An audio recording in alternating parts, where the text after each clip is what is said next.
Welcome to Slash Forward. In this episode, we're going to look at the highly regarded but lightly promoted, horror-adjacent sci-fi-ish film Freaks, released in 2019. Let's get to it.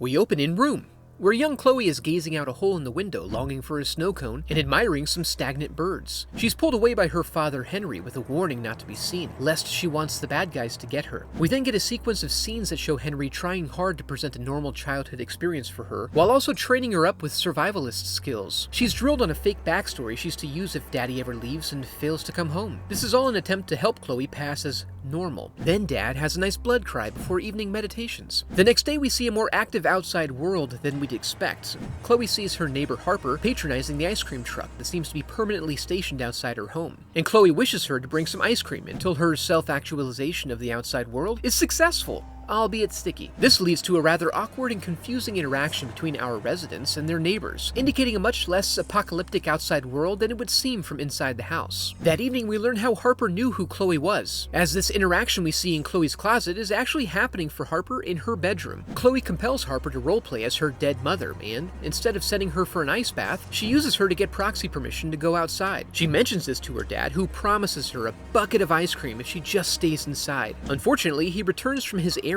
sweaty, bleeding, and requiring the application of some frontier medicine. He's brought home only the essentials, no ice cream. So when he passes out and we see the house come alive in unexpected ways, Chloe applies all of her skills and learnings toward hitting up the ice cream truck. She gives up the ruse almost immediately and hops in the truck after the simple promise of a trip to the park, confirming that no matter how hard you try, your kids will always roll on you in exchange for creature comforts. On the way there, we get a little more info about the dynamics of the outside world, and then Mr. Snowcone, who we come to know as Alan, tries his best to piss off Chloe to see what she does. Then we add some more layers when he talks about a mountain where Chloe's mom was taken and is presumably still alive. However, the police show up and the interaction is not favorable to Alan. The officer attempts to check some eyeballs, but Chloe wishes him away and he complies. On the way home, we learn that Alan is Chloe's grandfather and wants to utilize her to help get her mom back from her mountain prison. He also provides the key information that she can only leave her father's protection when he's sleeping. Henry wakes up to find the consequences of not springing for a damn ice cream cone to be incredibly severe, as Chloe now hates him and wishes him dead. While he's sleeping, she takes in some news, learning more about freaks, what the outside world thinks of them, and the consequences of being found, none of which is good. Upstairs, she revisits an occasional hallucination she has of a ghost lady who lives in her closet. Only now she's able to recognize this woman as her mother. She still assumes her dead, but Mary reveals that she's not dead, she's just locked up in a prison, and Chloe is creating a psychic apparition like she did with Harper. But she expects to be dead soon, which is fine, because she'll live on in Chloe's heart. Distraught by the thought of losing an opportunity to have a mom, she wills her dad to sleep, resulting in her first weeping wound, and walks out the door. Alan scoops her up and continues providing practical information about surviving in the outside world, immediately employing her for his plan. Her only role is to keep her mouth shut. While in disguise, Alan approaches Agent Ray, a high-ranking official keen on getting her greasy hands on an abnormal child to bring up as a weapon. Alan tries to explain how Chloe came into his care, offering her to the mountain under the condition he can go with her to make sure she's okay. But Chloe unravels the plan by resisting the narrative, the basic rules of improv not being part of her survival skill toolbox. They get out of there by creating a distraction which also demonstrates the inherent danger for Chloe. Alan's powers are also revealed. As he takes her home, Henry confronts them, revealing that he's able to create time bubbles, which really makes it seem they have a combined skill set ideal for a rescue operation. However, since Henry realizes their current state is unsustainable, he proactively delivers her to the neighbors across the street. They have a pre-arranged agreement to watch her in exchange for a monthly stipend of a stack of money. But they were mostly looking for a quick cash out, and are disturbed by her genuine emotional needs and powers of manipulation, resulting in them quickly finding themselves unwilling to take her on. So they return home, and when Chloe wakes up later, we learn that Henry didn't know his wife was still alive due to sequestering himself for so long in a time bubble. The 7 years Chloe has spent growing in the house represent just a few months in the outside world. They try to figure out a plan and are forced to take action when they see Nancy has contacted the authorities. Extermination imminent, Chloe takes a page from Papa's book, which digs them a little deeper. She then brings them all into a vision of Mary that they are helpless to influence, but Chloe's not.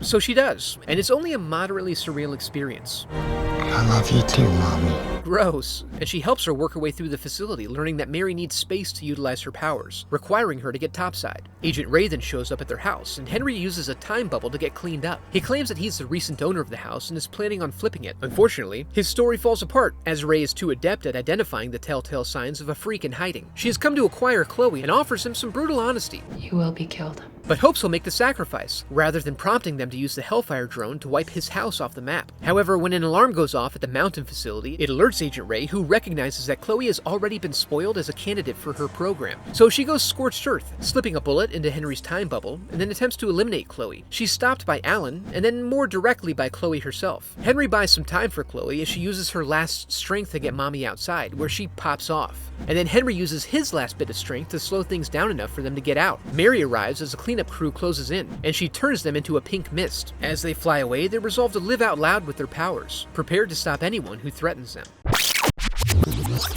And that was Freaks, a good movie that seems to get algorithmically suggested with other new horror movies, likely due to its title. So let's all pretend we got spooked out and move on.